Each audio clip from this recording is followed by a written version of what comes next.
Fewer people in the United States are religious, but that might not mean what we think. Christopher Shettle and Kathy Corcoran Conversation Report. The number of individuals in the United States who do not identify as being part of any religion has grown dramatically in recent years, and the knowns are now larger than any single religious group. According to General Social Survey, religious unaffiliated people represented only about 5% of the US in the 1970s. This percentage began to increase in the 1990s and is around 30% today.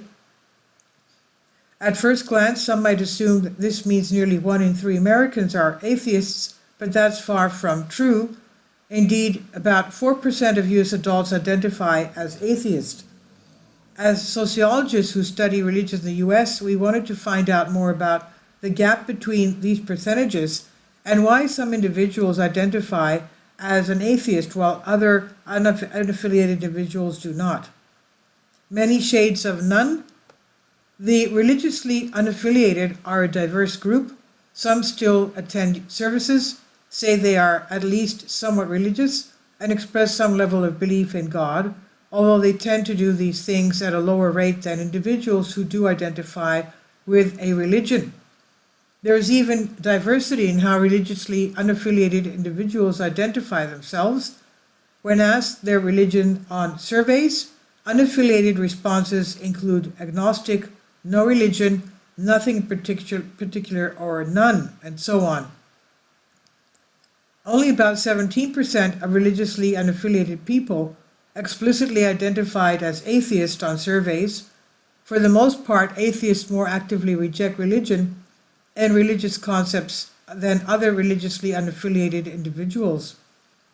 Our recent research examines 2 questions related to atheism. First, what makes an individual more or less likely to identify as an atheist? And second, what makes someone more or less likely to adopt an atheistic worldview over time? Beyond belief and disbelief, consider the first question. Who's likely to identify as an atheist? To answer that, we also need to think about what atheism means in the first place. Not all religious traditions emphasize belief in a deity. In the US context, however, particularly within the traditions such as Christianity, atheism is often equated with saying that someone does not believe in God.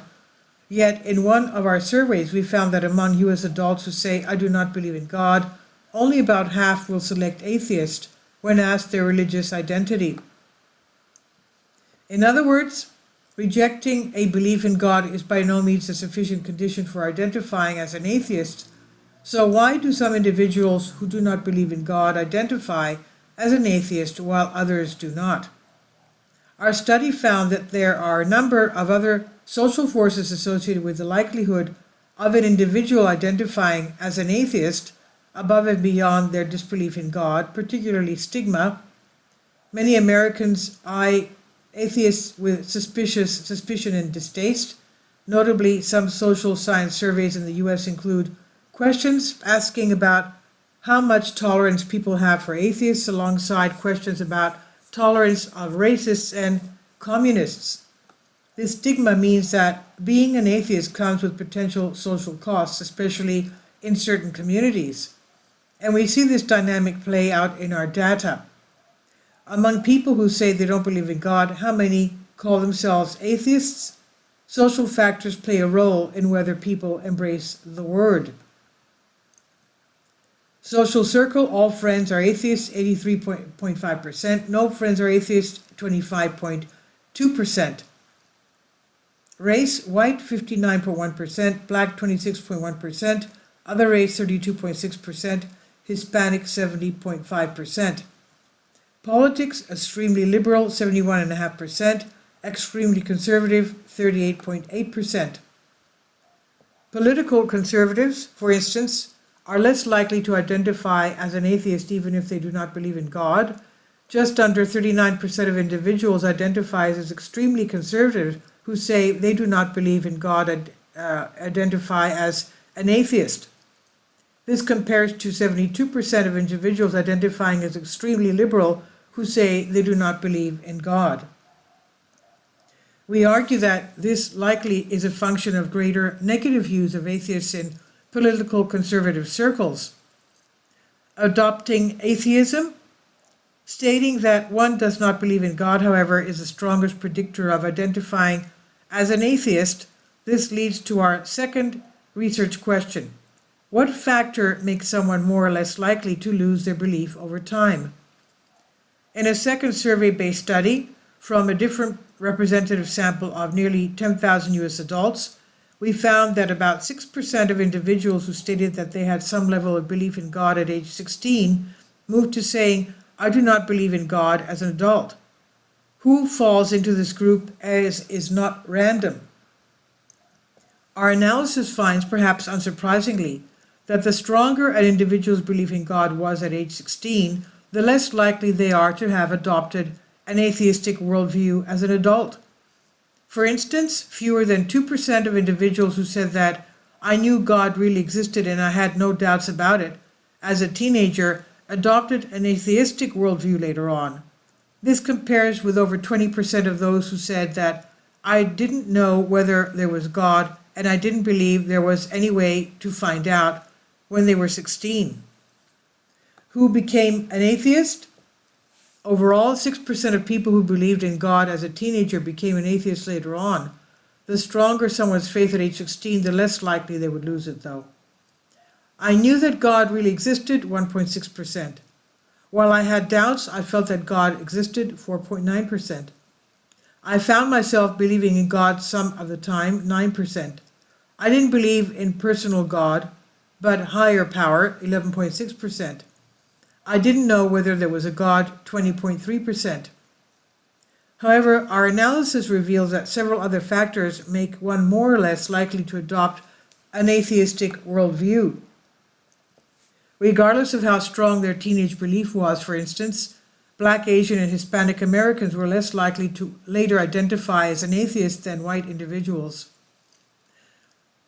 All else being equal, the odds of individuals in these groups adopting an atheistic worldview was about 50% to 75% less than the odds for white individuals. In part, this could be a product of groups that already face stigma related to their race or ethnicity being less able or willing to take on the additional social cost of being an atheist. On the other hand, we find that adults with more income, regardless of how strong their belief was at age 16, are more likely to adopt the stance that they do not believe in God. Each increase from one income level to another on an 11-point scale increases the odds of adopting an atheistic worldview by about 5%. This could be a function of income providing a buffer against any stigma associated with holding an atheistic worldview. Having a higher income, for instance, may give an individual the resources needed to avoid social circles and situations where being an atheist might be treated negatively. However, there may be another explanation. Some social scientists have suggested that both wealth and faith can provide existential security, the confidence that you are not going to face tragedy at any moment, and therefore a higher income reduces the need to believe in supernatural forces in the first place. Such findings are a powerful reminder that our beliefs, behaviors, and identities are not entirely our own, but often shaped by situations and cultures in which we find ourselves. And this is from the conversation here under Creative Commons on Science Alert by Christopher Shettle, Associate Professor of Sociology, West Virginia University, and Katie Corcoran, Associate Professor of Sociology, West Virginia University. Please leave your comments, and thank you for your support. Finally, support my Patreon account.